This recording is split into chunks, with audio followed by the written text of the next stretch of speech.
வணக்கம். திசைகளின் 10 மணி செய்திகள். அனைத்துலக சட்டங்களை அமல்படுத்துவதில் இரட்டை நிலைப்பாடு. ஷங்க்ரிலா பாதுகாப்பு மாநாட்டில் மலேசியா கவலை. உலகளவில் அனைத்துலக சட்டங்களை அமல்படுத்துவதில் இரட்டை நிலைப்பாடு அதிகரித்து வருவது குறித்து மலேசியா கவலை தெரிவித்துள்ளது. சிங்கப்பூரில் நடைபெற்று வரும் 23வது ஷங்க்ரிலா பாதுகாப்பு மாநாட்டில் உரையாற்றிய தற்காப்பு அமைச்சர் டத்தோஸ்ரீ முகமது காலித் நூர்டின், அனைத்துலக சட்ட மீறல்களுக்கு எதிரான நடவடிக்கைகள் சம்பந்தப்பட்ட நாடுகளின் வலிமை மற்றும் செல்வாக்கை பொறுத்து மாறுபடுகின்றன என்று தெரிவித்துள்ளார். வளரும் நாடுகள் ஒப்பந்தங்களை மீறினால் கடுமையான கண்டனங்களும் அழுத்தங்களும் எதிர்கொள்கின்றன. ஆனால் சக்தி வாய்ந்த நாடுகளோ அல்லது அவற்றின் கூட்டாளிகளோ அதே செயலை செய்தால் உலகளாவிய எதிர்வினை மிகவும் மந்தமாக இருப்பதை அவர் சுட்டிக்காட்டியுள்ளார். மேலும் ஐக்கிய நாடுகள் சபை போன்ற சர்வதேச அமைப்புகள் புவிசார் அரசியல் போட்டிகளால் பலவீனமடைந்து வருவதாகவும், இனப்படுகொலை, போர்க்குற்றங்கள் மற்றும் அனைத்துலக சட்ட மீறல்கள் போன்ற விவகாரங்களிலும் தேர்ந்தெடுக்கப்பட்ட முறையில் மட்டுமே எதிர்வினைகள் வெளிப்படுவது உலகின் நம்பிக்கையை பாதிப்பதாகவும் அவர் தெரிவித்துள்ளார். பரிக்கத்தான் நேஷனல் கூட்டணியின் அதிகாரப்பூர்வ உறுப்பினர் கட்சிகளுக்கு மட்டுமே அதன் சின்னத்தில் தேர்தலில் போட்டியிட அனுமதி வழங்கப்படும் என்று பாஸ் கட்சி மீண்டும் வலியுறுத்தியுள்ளது. வரவிருக்கும் மலாக்கா மாநில தேர்தலில் இக்கத்தான் பிரிஹாத்தின் ராயட் எனப்படும் IPR கூட்டணி கட்சிகள் பரிக்கத்தான் நேஷனல் சின்னத்தில் போட்டியிடலாம் என்ற பெர்சத்து கட்சி தலைவர் முய்டின் யாசினின் பரிந்துரை குறித்து எந்த அதிகாரப்பூர்வ கூட்டத்திலும் விவாதிக்கப்படவில்லை என பாஸ் துணைத் தலைவர் துவான் இப்ராஹிம் துவான்மான் இன்று திட்டவட்டமாக தெரிவித்துள்ளார். மேலும் IPR உறுப்பினர் கட்சிகள் பரிக்கத்தான் கூட்டணியின் அங்கத்தினர்கள் அல்ல என்றும், அவர்கள் இதுவரை பரிக்கத்தான் நேஷனலில் உறுப்பினராக சேர விண்ணப்பிக்கவும் இல்லை என்றும் அவர் குறிப்பிட்டுள்ளார். இந்நிலையில் பரிக்கத்தான் சின்னத்தில் போட்டியிட அவர்களை எப்படி அனுமதிக்க முடியும் என துவான் இப்ராஹிம் கேள்வி எழுப்பியுள்ளார். மேலும் கூட்டணியின் சின்னத்தை பயன்படுத்துவதற்கு உறுப்பினர் கட்சிகளுக்கு மட்டுமே அனுமதி வழங்கப்படும் என்றும் அவர் தெளிவுபடுத்தியுள்ளார். மலாக்காவில் நேற்று நடைபெற்ற அரசியல் கூட்டம் ஒன்றில் உரையாற்றிய முய்டின், இக்கத்தான் பிரிஹாத்தின் ராயட் கூட்டணியில் உள்ள கட்சிகள் பரிக்கத்தான் நேஷனல் சின்னத்தில் போட்டியிடலாம் என கூறியிருப்பது அக்கூட்டணி கட்சியினரிடையே சர்ச்சையை ஏற்படுத்தியுள்ளது. பெர்சத்து கட்சி தலைவர் தான்ஸ்ரீ முய்டின் யாசின் பரிக்கத்தான் நேஷனல் கூட்டணியின் தலைவர் கிடையாது என்பதால் அவர் கூட்டணியின் சார்பில் தேவையற்ற அறிவிப்புகள் விடுப்பதை தவிர்க்க வேண்டும் என்று பெம்பான் சட்டமன்ற உறுப்பினர் டாக்டர் யாட்சேல் யாக்கோப் தெரிவித்துள்ளார். மலாக்காவில் நேற்று நடைபெற்ற அரசியல் கூட்டம் ஒன்றில் உரையாற்றிய முய்டின், வரவிருக்கும் மாநில தேர்தலில் பரிக்கத்தான் நேஷனல் கூட்டணி அனைத்து 28 தொகுதிகளிலும் வெற்றி பெறும் என்றும், இக்கத்தான் பிரிஹாத்தின் ராயட் கூட்டணியில் உள்ள கட்சிகள் பரிக்கத்தான் நேஷனல் சின்னத்தில் போட்டியிடலாம் என்றும் கூறியிருந்தார். அது குறித்து இன்று கருத்து தெரிவித்துள்ள டாக்டர் யாட்சேல், அந்த வகையான அறிவிப்புகளை வெளியிடும் அதிகாரம் முய்டினுக்கு இல்லை என்று தெரிவித்துள்ளார். கடந்த பிப்ரவரி மாதம் பெர்சத்து கட்சியிலிருந்து நீக்கப்பட்ட டாக்டர் யாட்சேல் வரவிருக்கும் தேர்தலில் பரிக்கத்தான் நேஷனல் வேட்பாளர் நியமன கடிதங்களில் கையெழுத்திடப் போவது முய்டின் அல்ல என்றும் நினைவூட்டியுள்ளார். இந்த விவகாரம் பரிக்கத்தான் நேஷனல் கூட்டணிக்குள் புதிய அரசியல் சர்ச்சையை ஏற்படுத்தியுள்ளது. சமூக ஊடகங்களில் பணம் செலுத்தி விளம்பரங்களை வெளியிடும் அனைத்து விளம்பரதாரர்களும் இனி தங்களது அடையாளத்தை கட்டாயம் சரிபார்க்க வேண்டும் என்று தொடர்புத்துறை துறை அமைச்சர் தியோனி சிங் தெரிவித்துள்ளார். இணைய மோசடிகள், இணைய சூதாட்டம் மற்றும் பிரபலங்களின் அடையாளங்களை தவறாக பயன்படுத்தி வெளியிடப்படும் விளம்பரங்களை கட்டுப்படுத்தும் நோக்கில் இந்த நடவடிக்கை மேற்கொள்ளப்படுவதாகவும் அவர் குறிப்பிட்டுள்ளார். இந்த நடவடிக்கையானது இணைய பாதுகாப்பு சட்டம் 2025 கீழ் அமல்படுத்தப்படும் இடர் தணிப்பு குறியீடான RMCயின் புதிய விதிமுறைகளில் ஒன்றாகும். மலேசியாவில் 80 லட்சத்திற்கும் அதிகமான பயனர்களை கொண்ட சமூக ஊடக கணக்குகளுக்கு பொருந்தும் வகையில் இந்த புதிய விதிமுறையானது நாளை முதல் அமலுக்கு வருகின்றது. இதன் மூலம் போலி முதலீட்டு திட்டங்கள், நிதி மோசடிகள் மற்றும் இணைய சூதாட்ட விளம்பரங்களுக்கு எதிராக நடவடிக்கை எடுப்பது எளிதாகும் என எதிர்பார்க்கப்படுகிறது. ஜொஹோர் மாநில தேர்தலில் மலேசிய இந்திய மக்கள் கட்சியான MIPP பரிக்காத்தன் நேஷனல் கூட்டணியின் சின்னத்தில் 4 தொகுதிகளில் போட்டியிடும் என அறிவிக்கப்பட்டுள்ளது. இதுகுறித்து MIPP தலைவர் பி. புனிதன் இன்று வெளியிட்டுள்ள அறிக்கையில் பாஸ், பெர்சத்து மற்றும் கராகான் உள்ளிட்ட பரிக்காத்தன் கூட்டணியின் உயர்மட்ட தலைவர்களுடன் நடைபெற்ற ஆலோசனைக் கூட்டத்திற்கு பிறகு இந்த முடிவு எடுக்கப்பட்டதாக தெரிவித்துள்ளார்.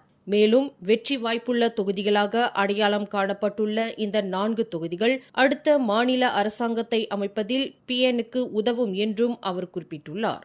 ஜோஹரில் உள்ள 56 தொகுதிகளிலும் PN போட்டியிடும் நிலையில் அதில் 4 தொகுதிகள் MIPPக்கு ஒதுக்கப்பட்டுள்ளன. கடந்த 2024ஆம் ஆண்டு ஏப்ரலில் பரிக்காத்தன் கூட்டணியில் அதிகாரப்பூர்வமாக இணைந்த MIPP வரும் ஜோஹர் மாநில தேர்தலின் மூலம் முதல் முறையாக கூட்டணியின் உறுப்பினராக தேர்தல் களத்தை சந்திக்க உள்ளது குறிப்பிடத்தக்கது.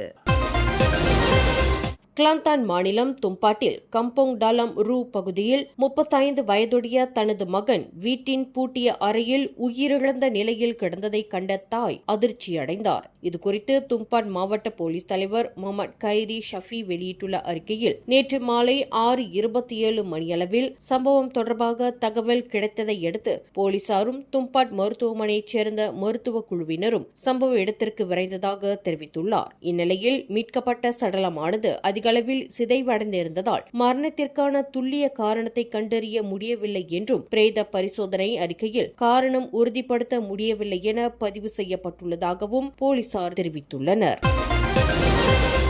விசிட் மலேசியா 2026 விளம்பரத்தை முன்னிட்டு சபாவின் கமாத்தான் திருவிழா மற்றும் சரவாக்கின் காவாய் தினத்தையொட்டி உள்நாட்டு மற்றும் வெளிநாட்டு சுற்றுலா பயணிகளுக்கான சிறப்பு வரவேற்பு நிகழ்ச்சியை மலேசியா சுற்றுலாத்துறை ஏற்பாடு செய்துள்ளது. இந்நிகழ்ச்சி கொத்த கினபாலு, கோலாலம்பூர் மற்றும் கூச்செங் ஆகிய 3 முக்கிய அனைத்துலக விமான நிலையங்களில் நடைபெற்று வருகின்றது.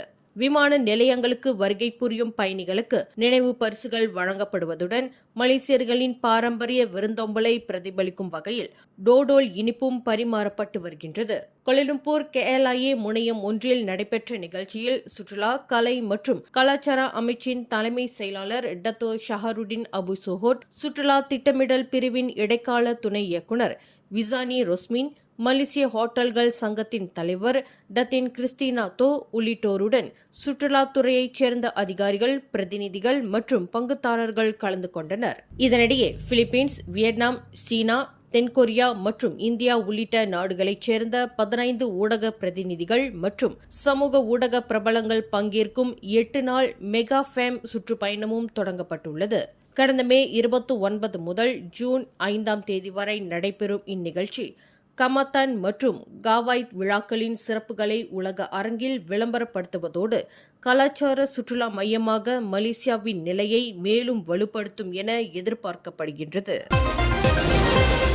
சாலையின் நடுவே காரை நிறுத்தி மற்றொரு ஓட்டுநரை மிரட்டியதுடன் ஆபாச செய்கைகள் காட்டியதாக குற்றம் சாட்டப்பட்ட 37 வயது நபருக்கு மேலும் 2 நாட்கள் நீதிமன்ற காவல் நீட்டிப்பு உத்தரவு பெறப்பட்டுள்ளதாக பாரட் டயா மாவட்ட போலீஸ் தலைவர் அனுவால் அப்துல் வஹாப் தெரிவித்துள்ளார். கடந்த வியாழக்கிழமை ஜாலாந்துன் டாக்டர் அவாங் பகுதியில் நடந்த சம்பவத்தில் புரோடுவா மைவி காரை ஓட்டிச் சென்ற சந்தேக நபர் புகார் அளித்தவரின் வாகனத்தின் முன் திடீரென குறுக்கே நுழைந்து வாகனத்தை நிறுத்தியதாக கூறப்படுகின்றது. பின்னர் காரில் இருந்து இறங்கிய அந்நபர் இரும்பு கம்பி போன்ற பொருளை ஏந்தி பாதிக்கப்பட்டவரின் வாகனத்தை நோக்கி சுழற்றியுள்ளார். இந்த சம்பவம் டேஷ் கேமராவில் பதிவாகி சமூக வலைதளங்களில் வைரலானதை தொடர்ந்து பெறப்பட்ட புகாரின் அடிப்படையில் போலீசார் அந்நபரை கைது செய்து விசாரணை செய்து வருகின்றனர். இதனிடையே அந்நபர் மீது ஏற்கனவே போதைப்பொருள் தொடர்பான குற்றச்சாட்டுகள் உள்ள நிலையில் பரிசோதனையில் அவர் போதைப்பொருள் பயன்படுத்தி இருந்ததும் உறுதிப்படுத்தப்பட்டுள்ளது.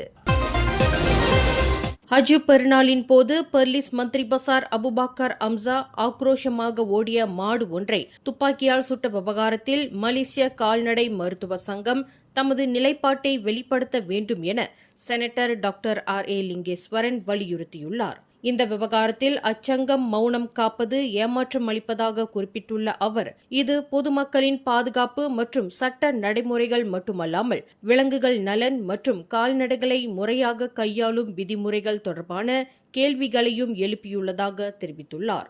விலங்குகளின் நலன் மற்றும் சிறந்த கால்நடை மருத்துவ நடைமுறைகள் குறித்த நிபுணத்துவத்தின் அடிப்படையில் இந்த சம்பவம் குறித்து விளக்கமும் கருத்தும் தெரிவிப்பது சங்கத்தின் தொழில்முறை மற்றும் தார்மீக பொறுப்பாகும் என்று அவர் இன்று வெளியிட்ட அறிக்கையில் குறிப்பிட்டுள்ளார்.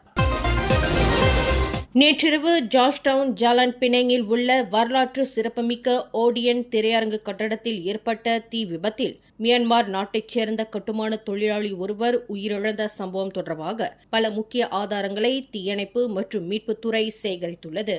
இதுகுறித்து அதன் மாநில இயக்குநர் முகமது ஷோக்கி அம்சா கூறுகையில், உயிரிழந்த தொழிலாளியின் உடல் கண்டெடுக்கப்பட்ட பகுதியில் இருந்து எடுக்கப்பட்ட மாதிரிகள் தீ விபத்து விசாரணை ஆய்வகத்திற்கு அனுப்பப்பட்டுள்ளதாக தெரிவித்துள்ளார். அதன் முடிவுகள் சுமார் 14 நாட்களில் கிடைக்கும் என்றும் அவர் குறிப்பிட்டுள்ளார். கடந்த பிப்ரவரி மாதம் முதல் செயல்படாத நிலையில் இருந்த அந்த 2 மாடி பாரம்பரிய கட்டிடம் உணவகமாக மாற்றும் பணிகளுக்காக புதுப்பிக்கப்பட்டு வந்த நிலையில் இந்த தீ விபத்து ஏற்பட்டது விசாரணையில் தெரியவந்துள்ளது. பேரா குனோங் பத்துபுத்தே மலைப்பகுதியில் கடந்த மே 24ஆம் தேதி மாயமான 49 வயதான ஜஸ்லிண்டா சலுடினை தேடும் பணிகள் மேலும் தீவிரப்படுத்தப்பட்டுள்ளன. இன்று காலை 10 மணி நிலவரப்படி 21 மீட்புப் பணியாளர்கள் தேடுதல் பணியில் ஈடுபட்டுள்ளனர். அவர்களில் தீயணைப்பு மற்றும் மீட்புத்துறையைச் சேர்ந்த 13 பேர், வனத்துறையைச் சேர்ந்த 3 பேர் மற்றும் பேரா வனத்துறை மலை வழிகாட்டிகள் 5 பேர் அடங்கியுள்ளதாக மாநில தீயணைப்பு மற்றும் மீட்புத்துறை இயக்குநர் டத்தோ சயானி சைடோன் தெரிவித்துள்ளார். இருப்பினும் மீட்புக்குழு தற்போது பள்ளத்தாக்கு பகுதியில் இருப்பதால் அவர்களுடன் தொடர்பு கொள்ள முடியவில்லை என தெரிவிக்கப்பட்டுள்ளது. இதனிடையே வனவிலங்கு கண்காணிப்பு கேமரா ஒன்றிலும் ஜஸ்லிண்டா பதிவாகியுள்ளதால் மீட்புக்குழுவினர் அதன் அடிப்படையில் அடுத்த கட்ட தேடுதல் பணியில் இறங்கியுள்ளனர். சிராஸ் பகுதியில் உள்ள உணவகத்தில் காலை உணவருந்திக் கொண்டிருந்த நபரின் தங்க சங்கிலியை பறித்துச் சென்றதாக சந்தேகிக்கப்படும் ஒருவரை போலீசார் கைது செய்துள்ளனர். கடந்த ஏப்ரல் 12ஆம் தேதி தமான் கனாட் பகுதியில் உள்ள ஒரு உணவகத்திற்கு வெளியே அத்தம்பதி அமர்ந்திருந்த போது மோட்டார் சைக்கிளில் வந்த மர்ம நபர் அந்நபரின் பின்னால் இருந்து தங்க சங்கிலியை பறித்துச் சென்றதாக சிராஸ் மாவட்ட போலீஸ் தலைவர் முகமது ருஸ்டி டவுட் தெரிவித்துள்ளார். இதனையடுத்து மேற்கொள்ளப்பட்ட விசாரணையில் கடந்த மே 24ஆம் தேதி பண்டார் கிண்ட்ரா பகுதியில் அந்த சந்தேக நபர் கைது செய்யப்பட்டதாகவும் அவர் குறிப்பிட்டுள்ளார். இந்த வழக்கு மலேசிய குற்றவியல் சட்டம் பிரிவு 392 கீழ் விசாரிக்கப்பட்டு வருகின்றது. மேலும் செய்திகளை தெரிந்து கொள்ள கீழே இருக்கும் பெல் பட்டனை அழுத்துங்கள். உங்கள் மகிழ்ச்சியை வெளிப்படுத்த லைக் மற்றும் ஷேர் செய்யுங்கள். தொடர்ந்து திசைகளோடு இணைந்திருக்க சப்ஸ்கிரைப் செய்யுங்கள்.